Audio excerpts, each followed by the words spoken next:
Eu comprei o carro dos sonhos da minha filha, mas ela não me deixou entrar na concessionária. Não entra, mãe. Sua roupa cheira a velhice. Engoli a mágoa, mas uma semana depois o mecânico ligou. Sua filha bateu o carro. Comecei o conserto, mas o que vi me fez tremer. Venha urgente, vou chamar a polícia. Caros ouvintes, antes de abrirmos este capítulo difícil da minha vida, peço um pequeno apoio. Se histórias sobre força feminina e justiça tocam seu coração, inscrevam-se no canal, deixem seu like e escrevam nos comentários de qual cidade do Brasil vocês estão nos ouvindo. Isso é muito importante para nós. E agora, uma boa audição. O vento naquela noite em Curitiba estava especialmente cortante, atravessando a alma, mas o frio que me paralisou naquele minuto não tinha nada a ver com o clima. Eu estava na calçada e todo o meu corpo tremia, uma tremedeira miúda e desagradável. Diante de mim, brilhando sob a luz dos postes, estava ele, um SUV cor de vinho, enorme, agressivo e impecavelmente novo. O carro dos sonhos da minha filha. Eu olhava para aquele automóvel não como um meio de transporte, mas como um monumento aos meus 10 anos de renúncia. Em cada linha da lataria, no brilho das rodas cromadas, eu não via metal, mas anos da minha vida. 10 anos sem comprar um queijo que não fosse o mais barato do mercado em promoção. 10 anos remendando as mesmas meias calças enquanto era possível. Recusei viagens para águas termais, livros novos, remédios que poderiam aliviar a dor nas minhas juntas, tudo para juntar centavo por centavo. Eu trabalhava na biblioteca municipal, respirando poeira e guardando cada nota de real numa velha lata de biscoitos, para um dia ver a felicidade nos olhos da Renata. E esse momento havia chegado. Dei um passo em direção à porta do passageiro. Eu queria tanto sentir a maciez do banco de couro bege, inalar aquele cheiro entorpecente de carro 0 km, que significa sucesso. Eu só queria sentar ao lado da minha filha e dar a primeira volta da vitória pelo nosso bairro. Mas, assim que estendi a mão para a maçaneta, Renata bloqueou meu caminho bruscamente. Ela não apenas se colocou entre mim e o carro, ela recuou, como se eu tivesse uma doença contagiosa. Não, mãe. A voz dela soou baixa, quase um sussurro, mas no silêncio da noite cortou mais fundo que uma faca. Ela olhou rapidamente para os lados, verificando se algum vizinho ou pedestre via a cena. Seus olhos, geralmente tão claros, estavam estreitados de irritação. Você vai de ônibus? Disparou ela. Não entra aí, eu congelei. O ar prendeu na garganta. Mas por que, Renata? Consegui dizer, sentindo tudo por dentro se contrair num nó gelado. Eu só queria dar uma volta com você. Eu comprei ele para você. Renata fez uma careta, como se estivesse com dor de dente. Ela se aproximou e sentiu o perfume caro dela. Algo floral, forte, da moda. O problema não é o carro, mãe. O problema é você. Ela apontou com o olhar para o meu casaco. Um casaco de lã cinza, velho, que eu usava já pelo 7º inverno curitibano. Sua roupa, ela cheira a velhice. Esse cheiro impregna em tudo. No estofado, no plástico. Não posso deixar que na minha vida nova, no meu carro novo, fique cheirando a catanaftalina e mofo. Você entende? As palavras ficaram suspensas no ar. Cheira a velhice. Não encontrei o que responder. Apenas fiquei parada, sentindo as pernas ficarem bambas.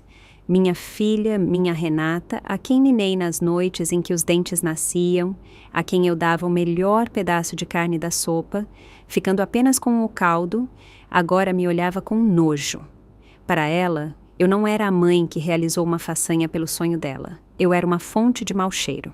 Uma poluição.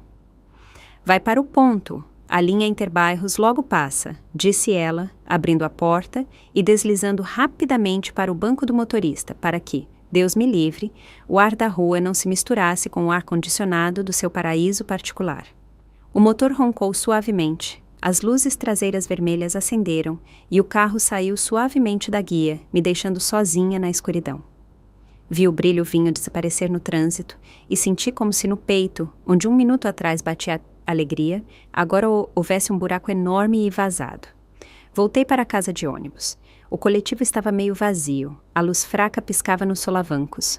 Sentei na janela, encostando a testa no vidro frio e discretamente cheirei a manga do meu casaco. Que cheiro eu tenho? Respirei fundo, tentando ser objetiva. Eu cheirava a sabonete de lavanda, o mais simples em barra que comprava no mercado. Cheirava a papel velho, aquele aroma doce e seco dos livros da biblioteca, entre os quais passei toda a minha vida. Cheirava a remédios, valeriana e pomada para as costas. Não era cheiro de velhice ou sujeira. Era o cheiro de uma vida honesta e difícil. O cheiro de uma mulher que esqueceu de si mesma por outra pessoa. Mas Renata chamou isso de cheiro de velhice, e no mundo dela, naquele mundo onde ela tanto queria entrar, não havia lugar para esse cheiro. Engoli essa ofensa. Nós, mães, sabemos fazer isso com maestria. Enquanto o ônibus se arrastava pelo viaduto, eu já começava a procurar desculpas para ela. Ela é jovem, está nervosa, o noivado com o Emílio está chegando. Ela quer ser perfeita.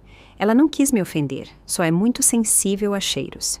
Eu me convencia, guardando os caquinhos da minha dignidade na gaveta mais funda da consciência, como fiz centenas de vezes antes. Mas a semana seguinte passou num silêncio ensurdecedor. O telefone não tocou. Renata não ligou para agradecer, não ligou para perguntar se cheguei bem. E nesse silêncio do meu pequeno apartamento, entre as estantes de livros, algo terrível começou a acontecer. A mágoa que eu engoli não foi digerida. Ela começou a se transformar. Primeiro foi um peso, depois uma compreensão fria e clara. Meu sacrifício não foi para ela um ato de amor. Foi para ela uma obrigação. Eu era um recurso e eu mesma um apêndice incômodo da carteira, que agora, que a carteira estava vazia, virou apenas um fardo. Passaram-se exatamente 7 dias. Era uma terça-feira à noite. Eu estava sentada na poltrona com um volume de Machado de Assis tentando ler, mas as linhas embaralhavam. De repente, o silêncio foi rasgado pelo toque do velho telefone fixo. Atendi. Dona Ângela Silva? A voz era masculina, grossa, defumante, mas havia tensão nela. Sim, sou eu. Quem fala? Meu nome é Sebastião Oliveira. Sou mecânico de uma oficina na periferia.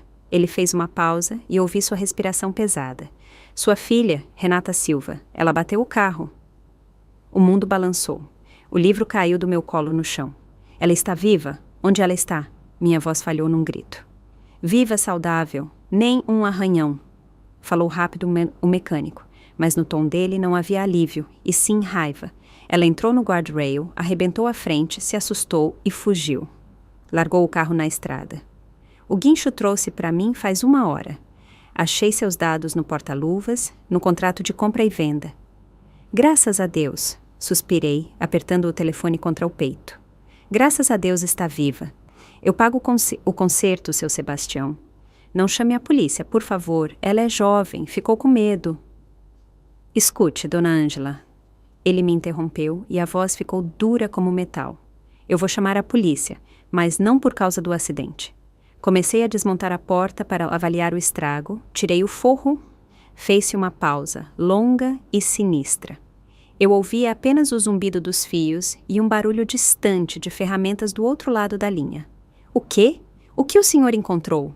Perguntei, sentindo aquele mesmo frio do ponto de ônibus de uma semana atrás subir pela espinha. Sebastião baixou a voz, como se tivesse medo de ser ouvido, até na própria garagem. Não é só o estrago do carro, dona Ângela. É o que ela escondeu dentro dos painéis da porta, embaixo do isolamento acústico. Eu já vi muita coisa em 30 anos de trabalho. Drogas, dinheiro, armas, mas isso... Ele gaguejou, escolhendo as palavras. O que eu vi me fez tremer. Venha urgente. Isso diz respeito à senhora. Pessoalmente. Larguei o telefone sem nem perguntar o endereço exato. Eu conhecia aquela região de oficinas onde consertavam o que as concessionárias não aceitavam.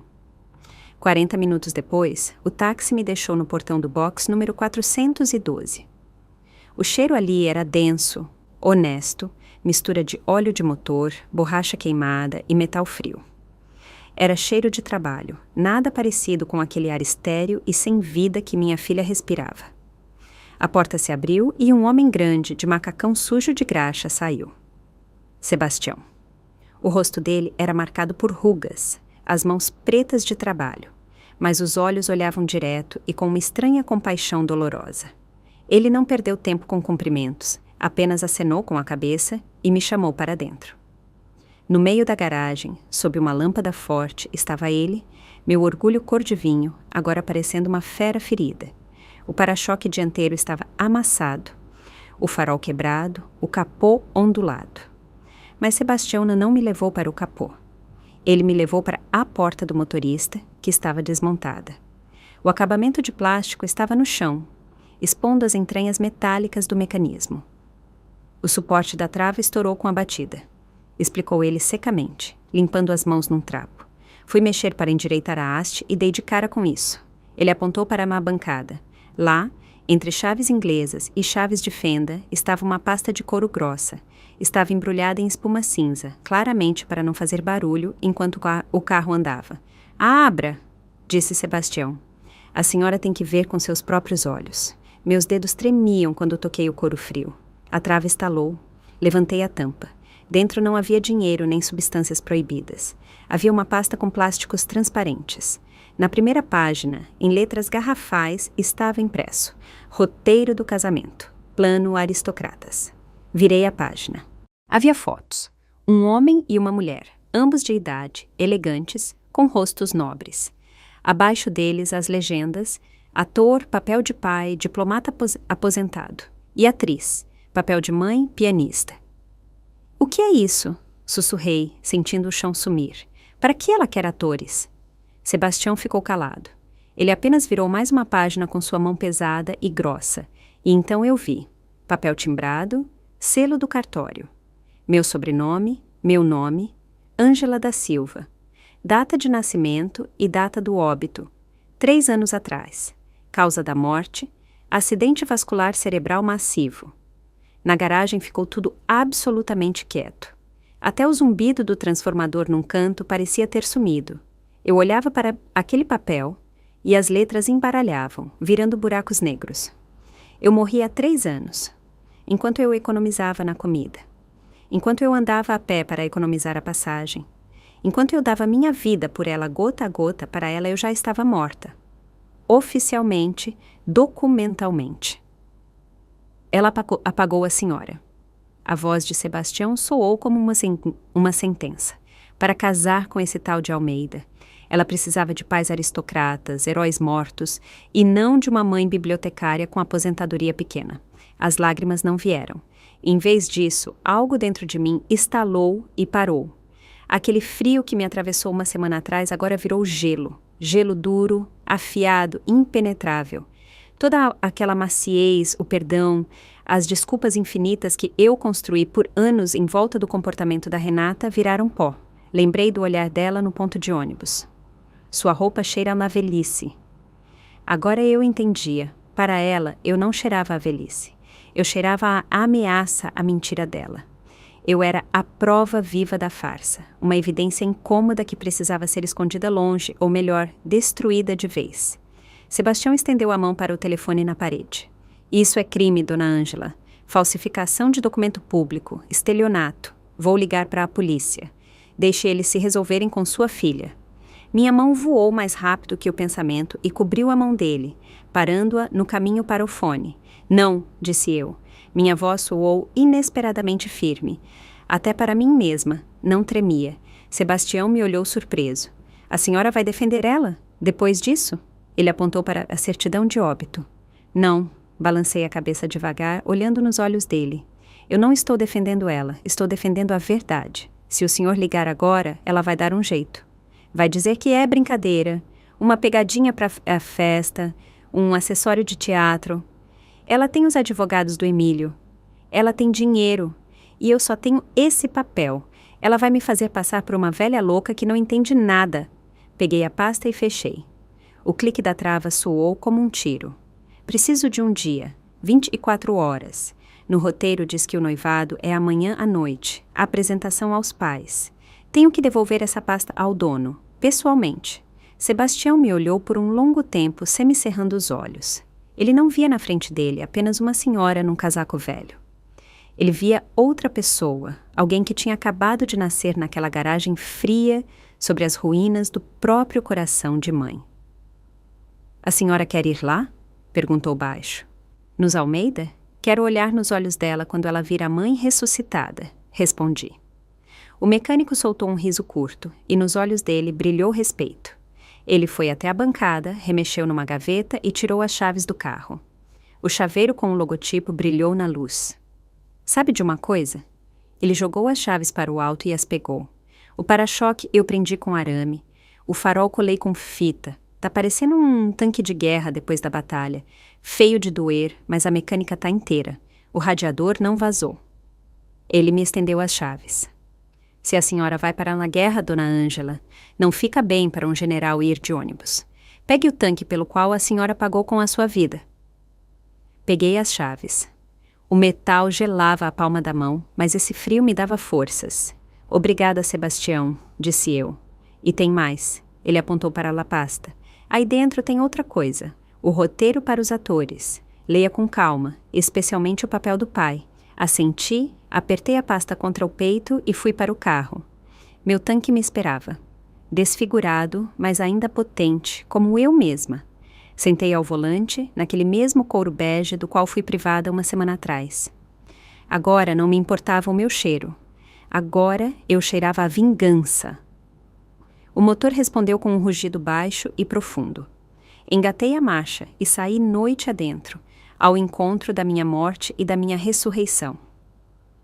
Estacionei o carro numa rua vizinha, entre duas peruas escolares velhas, para que a frente destruída não chamasse a atenção de quem passasse. Subindo para o meu apartamento no 3º andar, não acendi a luz do corredor.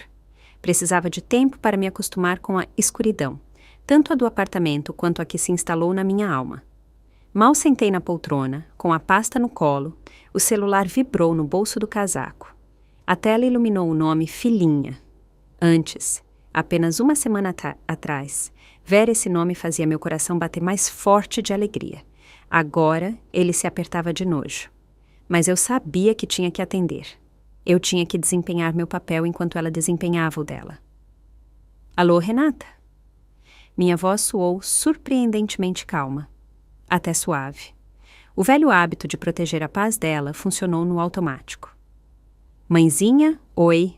A voz dela tilintava como um sino, doce, atenciosa, impecavelmente falsa. Desculpa ter sumido. Você sabe a correria que está no trabalho. Não tenho tempo nem de levantar a cabeça. Ela não mencionou o acidente. Nenhuma palavra sobre o carro batido, nenhuma palavra sobre ter abandonado o veículo na estrada. Ela tinha certeza de que o carro estava em alguma oficina longe e eu, a velha mãe boba, estava em casa tricotando meias, sem desconfiar de nada. Eu entendo, minha filha, respondi, olhando para a pasta com minha certidão de óbito na minha frente. Trabalho é importante. Você está se cuidando? Tô tentando, mãe, tô tentando, suspirou ela teatralmente. Escuta, na verdade, por que eu liguei?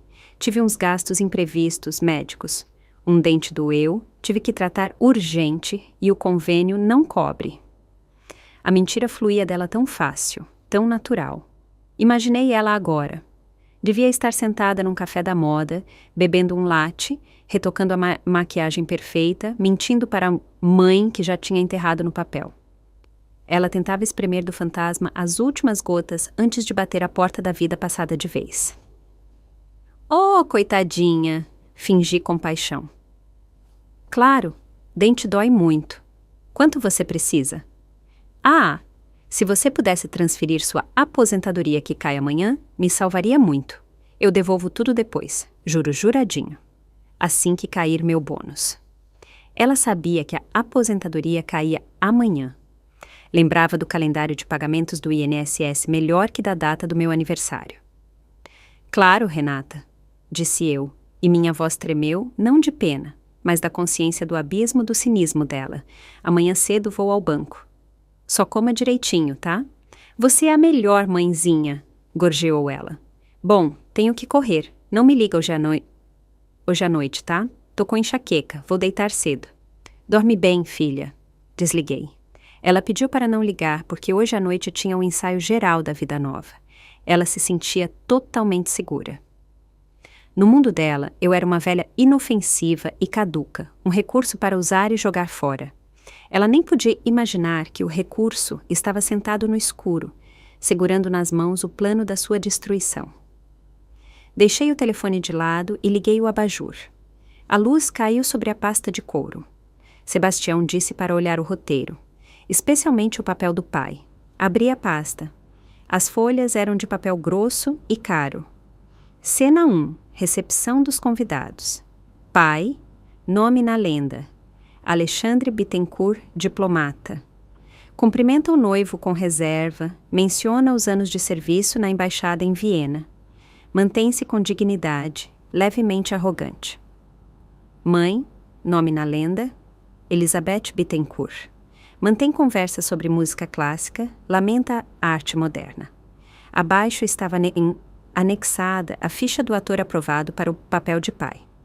A foto era em preto e branco, profissional. Um homem de uns 60 anos, com grisalhos nobres e olhos cansados. Examinei o rosto. Parecia vagamente familiar. Aqueles vincos profundos perto da boca, a testa alta. Eu o tinha visto antes, não no cinema, não no teatro. Eu o vi aqui, na minha biblioteca. A memória, treinada por anos de trabalho com catálogos, trouxe a imagem. 5 anos atrás, inverno. Um homem de casaco puído vinha toda terça-feira. Ele pegava livros que quase ninguém lia, memórias de Stanislavski, edições raras de peças de Nelson Rodrigues. Ele sempre foi educado, mas nos olhos dele se lia uma tristeza tão profunda que o coração apertava. Sávio Ramos. Sim, era esse o nome dele, ator de teatro local que foi demitido num corte de verbas. Ele tinha perdido tudo na época. Trabalho, o quarto na pensão. Ele vinha à biblioteca não só pelos livros, mas simplesmente para se aquecer. Lembrei de uma noite. A biblioteca já ia fechar e ele continuava sentado na sala de leitura, com a cabeça apoiada nas mãos. Fui até ele. Ele levantou os olhos. Havia lágrimas. Ele confessou que não tinha para onde ir, que não comia há 2 dias. Eu quebrei todas as regras naquele dia. Deixei ele dormir no quartinho dos fundos, num sofá velho. Trouxe de casa uma garrafa térmica com sopa e pão e de manhã dei dinheiro para passagem até uma cidade vizinha onde, segundo ele, morava uma tia. Ele pegou minhas mãos, beijou e disse: "Nunca vou esquecer isso, dona Ângela. A senhora salvou minha vida." E agora Sávio Ramos, o homem que um dia alimentei e aqueci, deveria interpretar o papel do meu marido, o papel do pai que se envergonha da própria filha. Ou melhor, o papel de pai da filha que se envergonha de mim. O destino tecia seus nós com uma ironia assustadora. Passei o dedo pela foto. Sávio, ele concordou com essa mentira. Com certeza, a necessidade o obrigou. O cachê por um papel desses poderia sustentá-lo por meses. Será que ele sabia de quem era a morte que ele deveria confirmar com sua presença? No roteiro, não havia meu nome verdadeiro, apenas os fictícios Bittencourt. Provavelmente, para ele era só mais um bico. Um capricho estranho de uma moça rica. Mas ele me conhecia. Ele lembraria de mim. Eu tinha certeza. Na minha cabeça, um plano começou a se formar. Era arriscado, insano, mas era a única chance não apenas de desmascarar a mentira, mas de fazer isso de um jeito que a Renata entendesse a lição para a vida toda. Fechei a pasta. O medo sumiu. Restou apenas uma determinação fria. Amanhã à noite, no restaurante Le Héron, haveria um espetáculo. Mas a diretora não seria mais eu, e nem a Renata. Levantei e fui até o guarda-roupa. Afastei os cabides com roupas do dia a dia. No canto mais fundo, dentro de uma capa, estava ele. Meu estandarte de guerra, um vestido de veludo verde escuro, longo. Tinha 30 anos.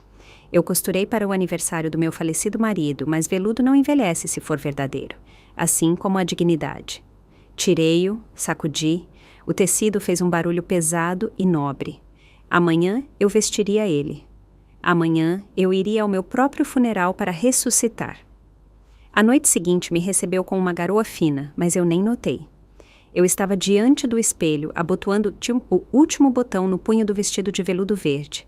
Caiu perfeitamente, como se o tempo tivesse parado 30 anos atrás.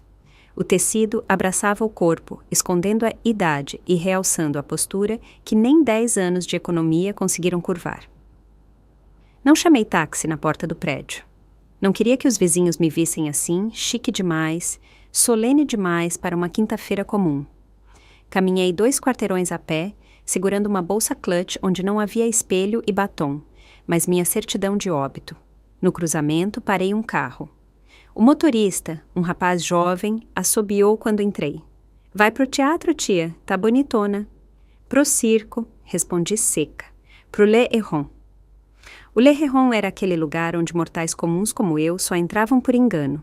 Enormes portas de vidro, manobrista de uniforme, luz suave saindo das janelas para o asfalto molhado. Saí do táxi, paguei e respirei fundo. Junto com o ar, entrou nos pulmões o aroma do perfume Tabu. Passei generosamente, sem dó. Um cheiro pesado, denso, de especiarias e flores antigas.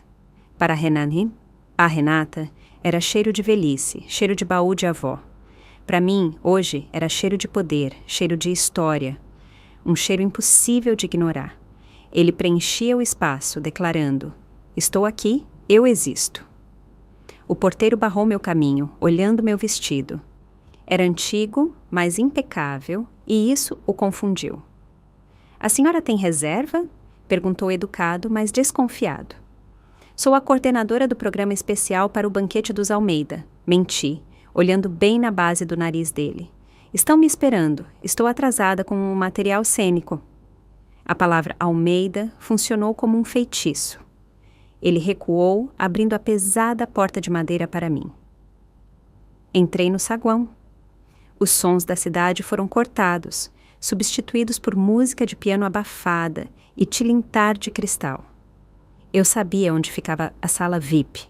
Renata tinha se gabado de ter alugado o Salão Imperial. Passei pela chapelaria sem tirar o casaco, como se fosse a dona do lugar, e segui pelo corredor acarpetado. As portas do salão estavam entreabertas. Parei na sombra de uma coluna maciça para recuperar o fôlego e avaliar a situação. O salão era magnífico. Lustres de cristal, dourados, brilhando com 1000 luzes. No centro, uma mesa redonda coberta com toalha branca impecável. 4 pessoas estavam sentadas. Renata estava de costas para mim, mas a reconheci pela postura tensa e por como mexia nervosamente na haste da taça. Usava um vestido cor de champanhe, ombros à mostra e um colar de diamantes que provavelmente custava o meu apartamento inteiro.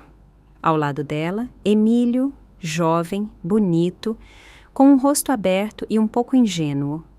Ele olhava para Renata com adoração, sem suspeitar que estava sentado ao lado de uma quimera. À frente deles, os pais. A mulher, a atriz, interpretava seu papel com exagero. Limpava os lábios com o guardanapo com muita frequência, segurava o garfo com muita afetação. Mas Sávio Ramos parecia estar sendo torturado.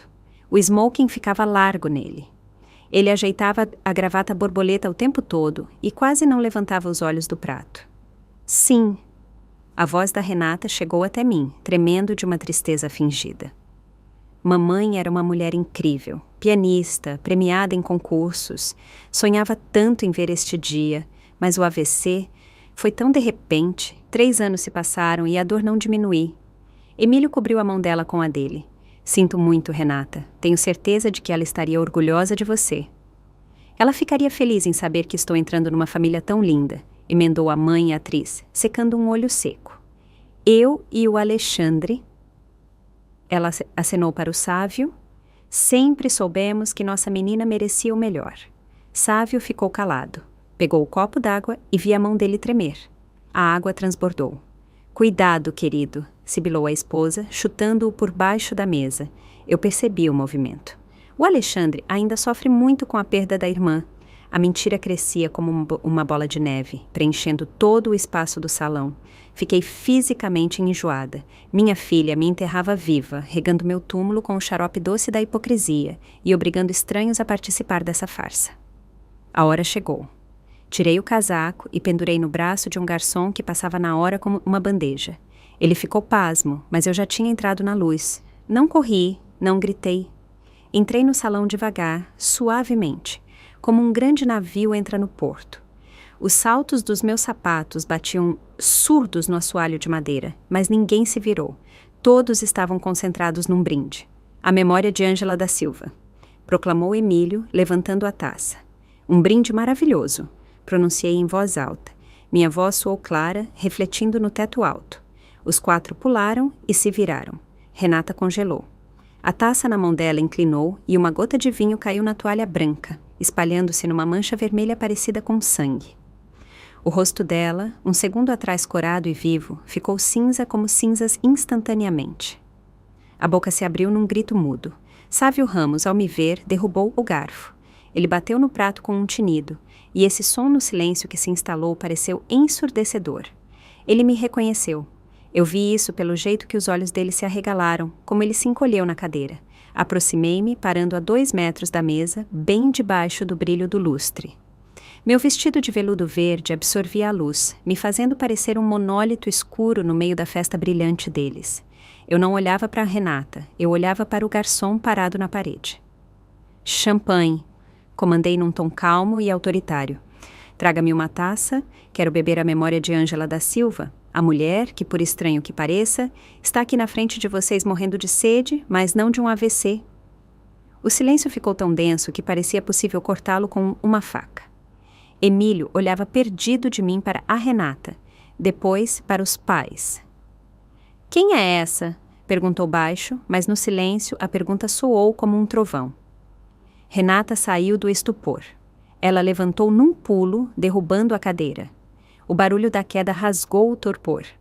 É ninguém! Gritou ela, e na voz já não havia notas aristocráticas, apenas o medo pânico de uma vendedora de feira pega roubando. Emílio, não escuta ela. É minha ex-babá. Ela se jogou na minha frente, tentando me esconder do noivo. Vai embora. Sibilou na minha cara, cuspindo saliva. Sai daqui, sua louca. Segurança. Cadê a segurança? Ela se virou para o Emílio. Os olhos corriam. Ela tem demência, querido. É uma senhora velha e doente. Trabalhou pra gente há 100 anos. Ela confunde a realidade. Acha que é minha mãe. Olha pra ela. Ela cheira a naftalina. Fiquei imóvel, deixando ela se afogar na própria mentira.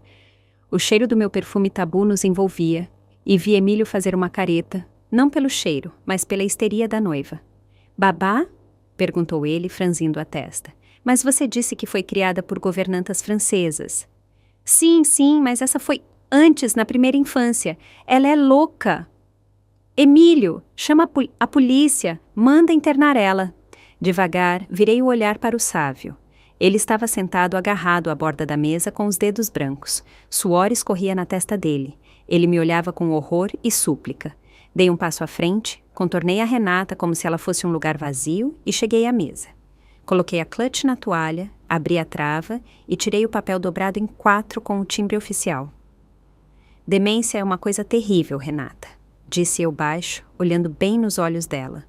Ela apaga a memória, mas falsificação de documentos apaga o futuro. Isso é crime. Desdobrei a certidão de óbito e coloquei ao lado do prato do Emílio, bem em cima do guardanapo engomado.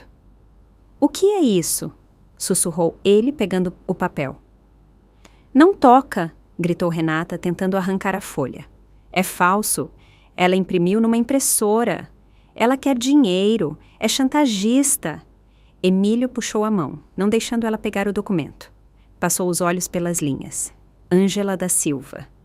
Data do óbito. Ele levantou os olhos para mim, cheios de incompreensão e um horror nascente. Mas a senhora está aqui. Estou, concordei. E como vê, bem viva. Mas sua noiva me enterrou há 3 anos para ganhar status de órfão aristocrata. É mentira! Renata já não gritava, ela uivava. Papai, diz pra ele. Diz que ela é uma babá maluca. Ela se jogou no Sávio, agarrou a manga do smoking dele, sacudindo-o. Pai, fala alguma coisa. Sávio levantou devagar. Era um homem alto e agora, endireitando-se, de repente parou de parecer patético. Ele tirou a mão da Renata do ombro com um movimento de nojo. Olhou para ela, depois para mim. Algo mudou nos olhos dele. O medo sumiu, dando lugar àquela mesma tristeza que eu via na biblioteca, mas agora misturada com determinação. Eu não posso, disse ele rouco. O que você não pode? Sibilou Renata. Você recebeu o dinheiro. Trabalha. Sávio virou para o salão, para o Emílio, para os garçons paralisados. Eu não posso fazer isso, disse ele alto e claro. A voz de ator dele, treinada por anos de palco, encheu o salão. Eu conheço essa senhora. Não é babá nenhuma, é Dona Ângela Silva, bibliotecária. 5 anos atrás ela me salvou da fome.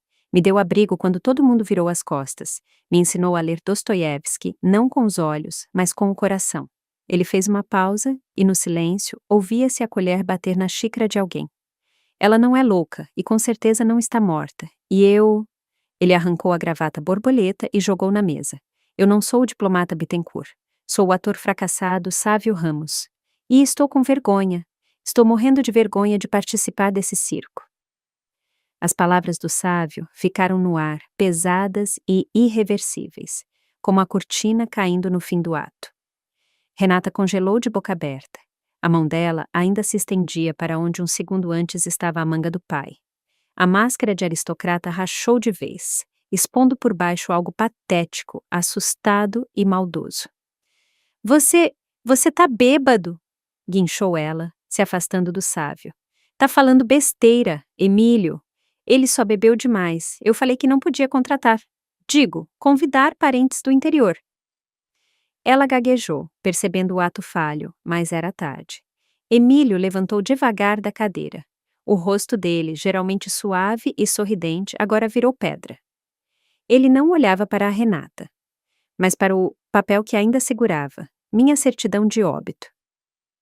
Contratar? Repetiu ele baixo. Você disse contratar? Renata se jogou nele, tentando abraçar, olhar nos olhos, usar todo o charme feminino que funcionou sem falhas no último ano. Amor, eu falei errado, tô em choque. Essa louca e esse bêbado combinaram tudo. Eles querem estragar nossa festa. Manda eles embora, por favor, expulsa eles. Ela agarrou a lapela do paletó dele. As unhas com manicure impecável cravaram no tecido caro, mas Emílio ficou imóvel como uma rocha. Com cuidado, mais firmeza, ele soltou os dedos dela e a afastou. Não me toca, disse ele. Na voz não havia raiva, só um nojo frio. Quero ouvir ela. Ele se virou para mim. A senhora disse que é mãe dela. Mãe verdadeira? Sim, Emílio, respondi calma. Pari ela há 26 anos na maternidade pública número 4. Criei sozinha. Trabalhei em 2 empregos para ela fazer faculdade. Vendi meu terreno para pagar o curso de inglês. E economizei por 10 anos para comprar o carro em que ela bateu semana passada. Bateu? Emílio franziu a testa. Ela disse que o carro estava na revisão. O SUVzinho. Ela bateu e abandonou na estrada. E dentro, no forro da porta, escondeu esse documento e o roteiro que estamos encenando agora. Renata chiou como um gato encurralado. Cala a boca, por que você veio? Por que tá destruindo minha vida? Ela virou para mim e vi nos olhos dela ódio puro. Não irritação, não vergonha, mas um ódio preto e denso. Olha para você, gritou, apontando o dedo na minha cara. Você é uma desgraça. Você cheira a poeira e pobreza. Passou a vida contando moedas. Andava mulambenta. Eu queria sair desse pântano. Queria viver bonito, com dignidade. E você é como uma âncora. Me puxa pro fundo. Tentei proteger o Emílio dessa vergonha. De você. O salão parou. Garçons, a mãe atriz, até convidados aleatórios que espiavam pelas portas, todos olhavam a cena. Ouvi o grito dela e senti uma calma estranha. A dor foi embora. Ficou só uma tristeza profunda como o mar. Você tem razão, Renata, disse eu baixo, quando ela calou, engasgando de raiva. Eu realmente tenho cheiro. Dei um passo em direção a ela. Ela recuou. Tenho cheiro de poeira de biblioteca, porque essa poeira pagou seu diploma. Tenho cheiro de sabonete barato, porque os shampoos caros eu comprava para você. Tenho cheiro dos remédios que não tomei para você vestir seda. É o cheiro do sacrifício, filha. O cheiro do amor que dá tudo e não pede nada em troca. Respirei fundo. O aroma do perfume tabu pairava ao meu redor como uma nuvem densa, misturando-se ao cheiro da comida cara e do medo da Renata. E você? Olhei para ela com pena. Você cheira a perfume francês de 500 euros. Mas por baixo você cheira a podre de traição. Vendeu a mãe por status. Contratou estranhos para interpretar a família que você não tem, porque a família de verdade lhe pareceu pouco elite. Virei para o Emílio. Me perdoe por esse teatro, Emílio. Não queria te machucar. Você é um homem bom, eu vejo. Não merecia a mentira. Não estou aqui para pedir dinheiro ou fazer escândalo. Vim buscar as chaves. Chaves? Repetiu ele mecanicamente. Do carro. Está no meu nome. Vou vender como sucata. E vou anular a doação. O apartamento que passei para o nome da Renata mês passado como presente de casamento. A escritura ainda não foi registrada. Vou revogar amanhã cedo. O rosto da Renata se distorceu. Foi um golpe baixo. Um golpe no lugar mais dolorido, o bolso. Você não se atreva! Gritou ela e avançou em mim. A mão levantou para um tapa. Eu nem me mexi, pronta para receber o golpe, mas ele não veio. Emílio segurou o pulso dela a 1 centímetro do meu rosto. Não ouse. A voz dele era baixa, mas tinha aço. Não ouse encostar nela. Ele jogou a mão dela longe. Renata cambaleou e teria caído se não tivesse se agarrado à mesa. Emílio, sussurrou ela, e lágrimas, agora verdadeiras, jorraram. Você não entende, ela é um monstro. Ela me batia quando eu era criança. Mas Emílio já não ouvia. Ele me olhava lá atento, estudando. Minha mãe, disse ele de repente, e a voz falhou. Ela morreu há 5 anos, na foto que fica na minha lareira. Ela está com um vestido igual, veludo verde escuro. Ela só usava em festas grandes. Ele chegou mais perto, como se não acreditasse nos olhos. Você não insultou só a sua mãe, Renata, disse ele sem olhar para a noiva.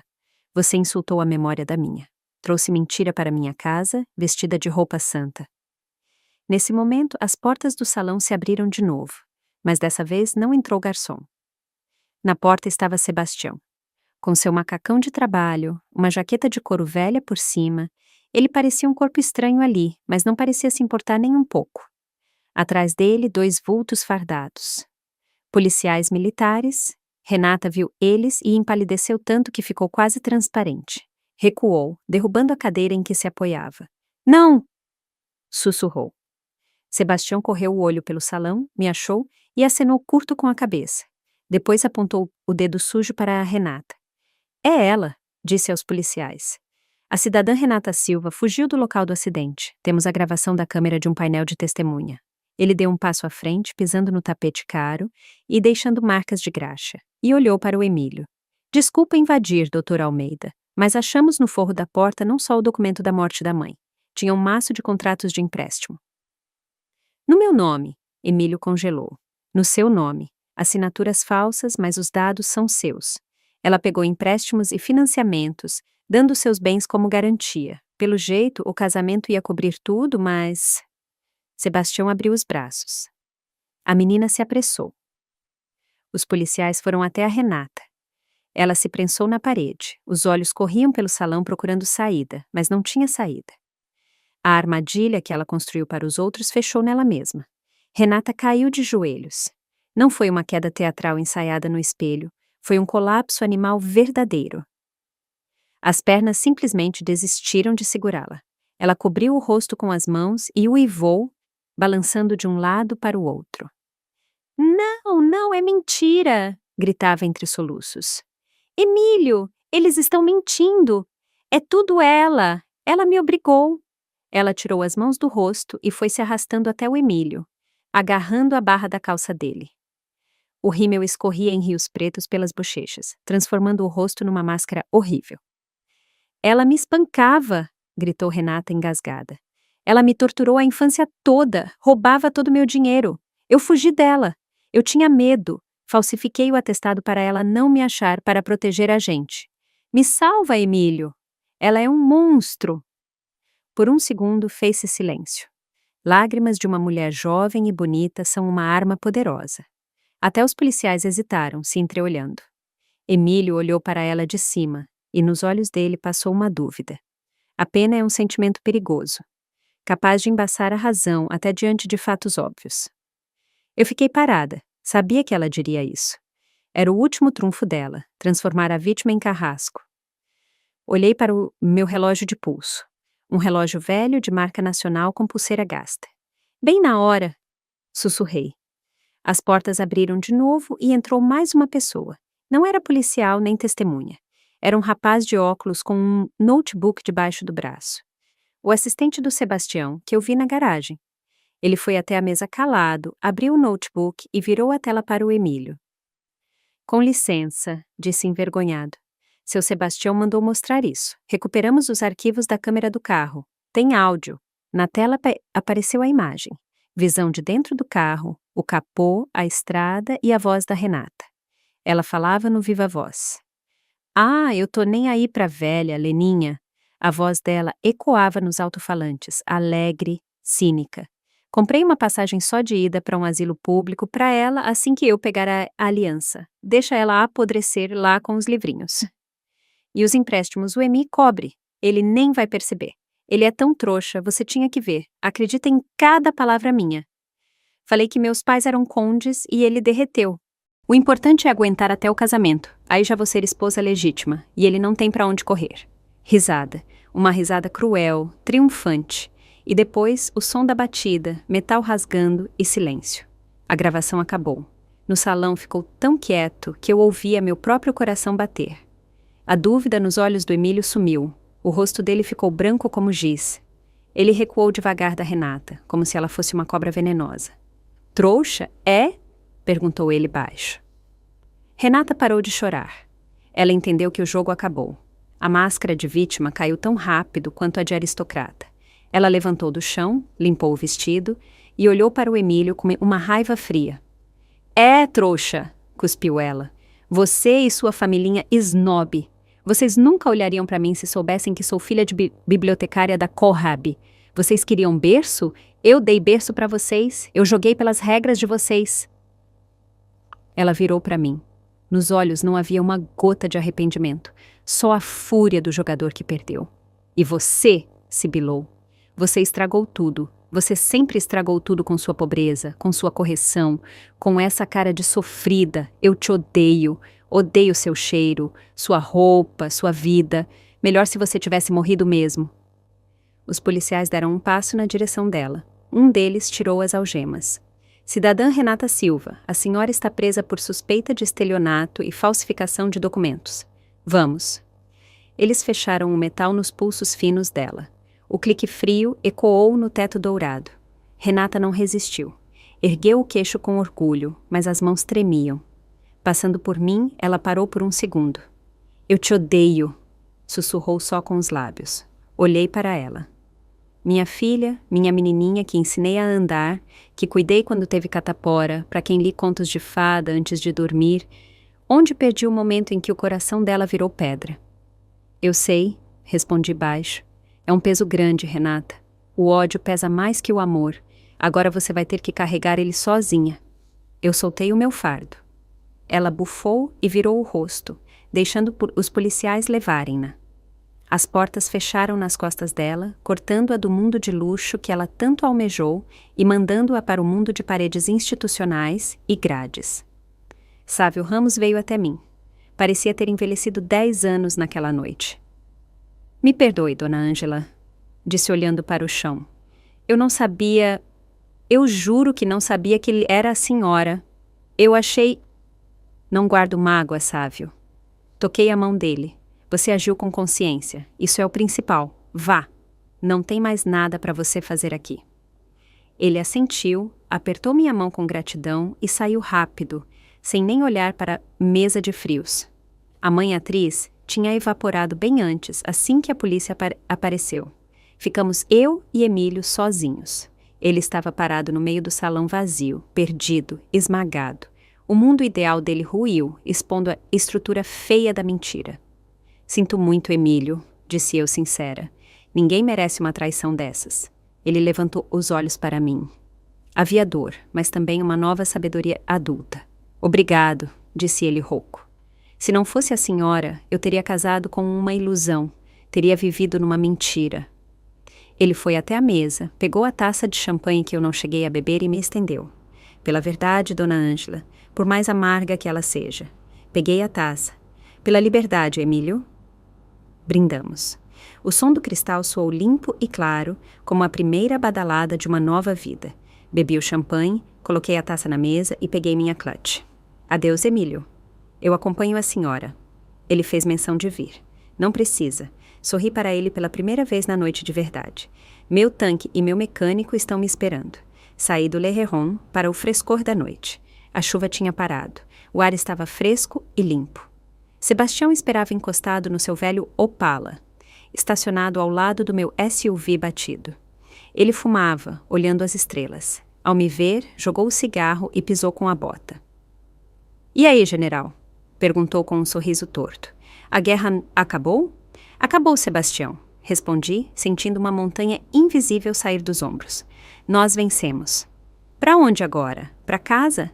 Olhei para o carro vinho, para o capô amassado, o farol quebrado. Ele não parecia mais um símbolo do meu sacrifício. Agora era só um pedaço de ferro. Caro, desnecessário pedaço de ferro. Não, disse eu. Amanhã vendemos esse carro. Agora me leve para a biblioteca. Quero ficar entre os livros. Eles nunca mentem. Sebastião assentiu calado, abriu a porta do seu carro velho para mim e fomos. A Curitiba noturna passava pela janela em luzes borradas, mas eu não olhava para a cidade. Olhava para dentro de mim, tentando entender o que sente uma pessoa que acabou de mandar a própria filha para a cadeia com as próprias mãos. Eu esperava dor, um luto que rasgasse o coração, mas em vez disso havia vazio.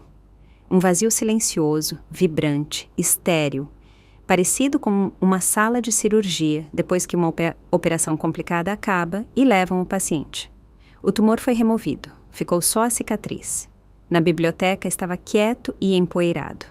Aquele mesmo cheiro que a Renata odiava agora me parecia a coisa mais familiar do mundo. Passei a noite lá, sentada na poltrona entre as estantes, mexendo em fichas velhas, apenas respirando aquele ar.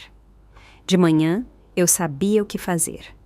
Os 3 meses seguintes passaram como um dia só, fundidos numa faixa cinza de burocracia e mudanças. A primeira coisa que fiz foi vender o carro. O comprador, um revendedor de olhos espertos, estalou a língua por muito tempo olhando os estragos, tentando baixar o preço até ficar ridículo. Para-choque tem que trocar, capô funilaria, airbag estourou. Resmungava chutando o pneu. Dou metade da tabela FIPE, e só por respeito à sua idade. Preço final, cortei. Não quer? Não leva. No porta-luvas tem um manual com as revisões.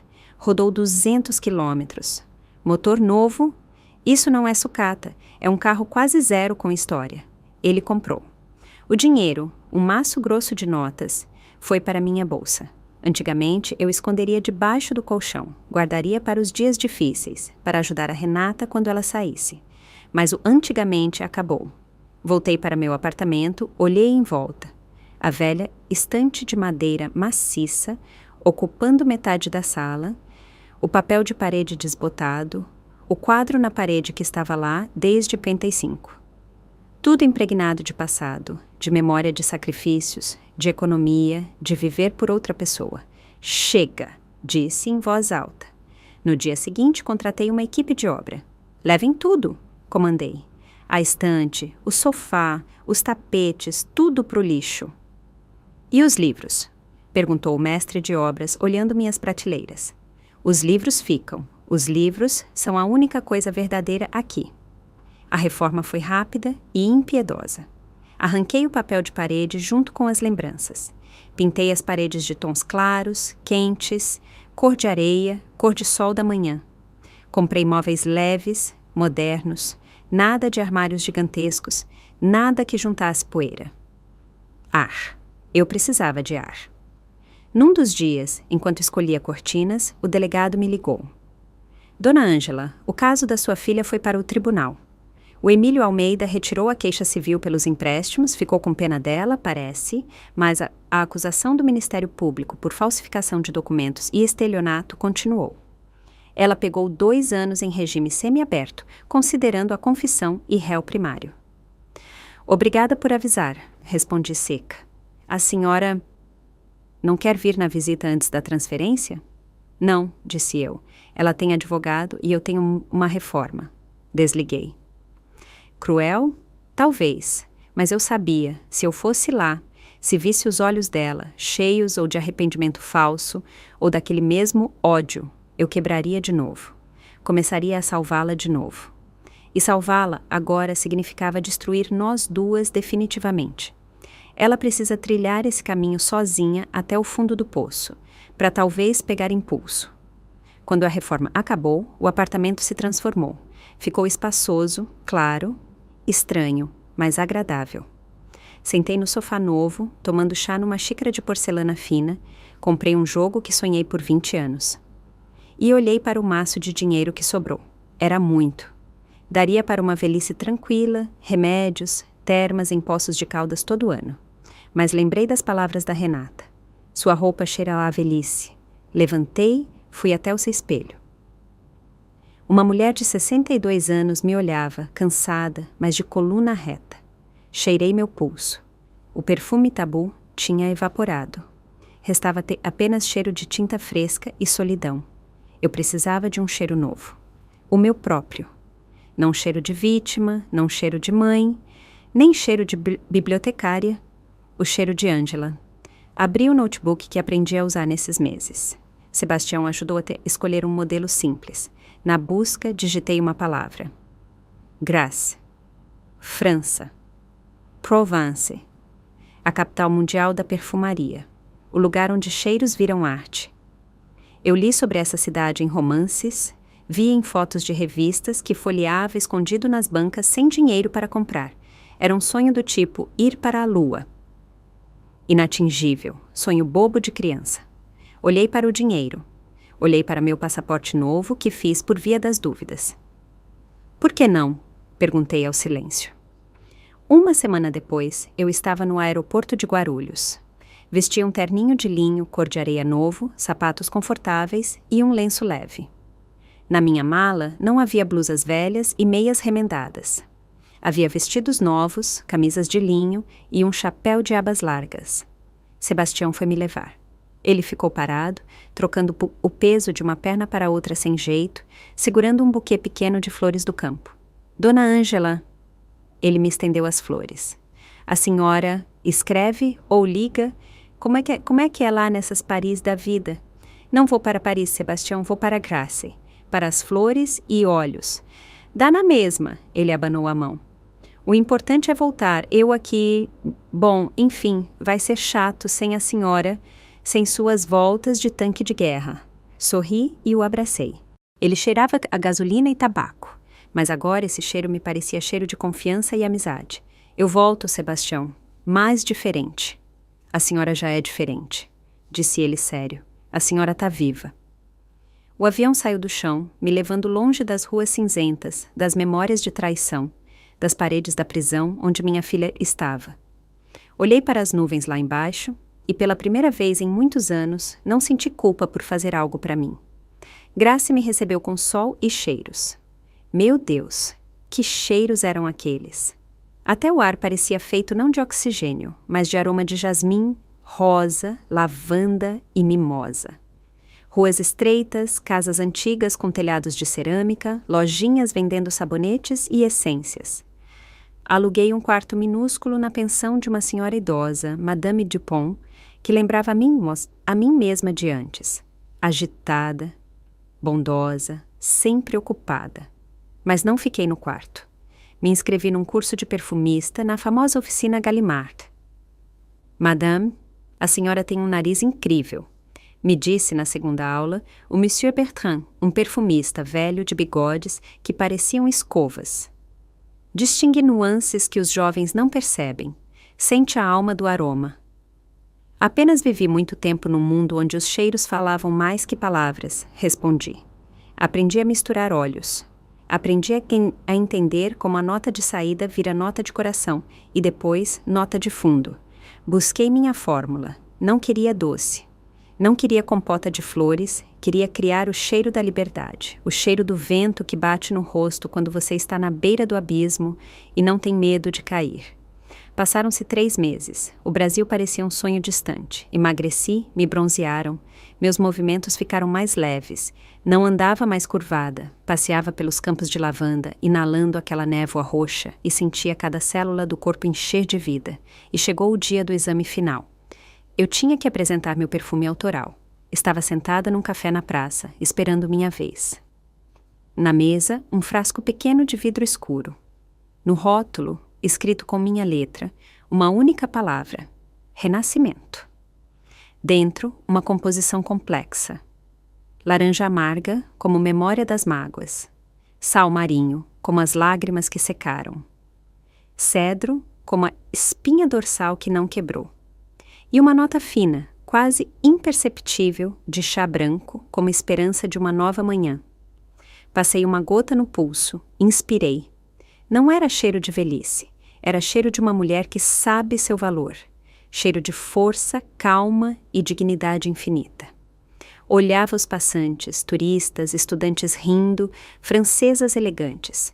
Eu era parte desse mundo. Não era mais a sombra da minha filha, eu era Ângela. Nesse momento, meu celular vibrou na mesa. Tremi. Na tela brilhava um número desconhecido, longo, estranho. Mas o código era do Brasil 105.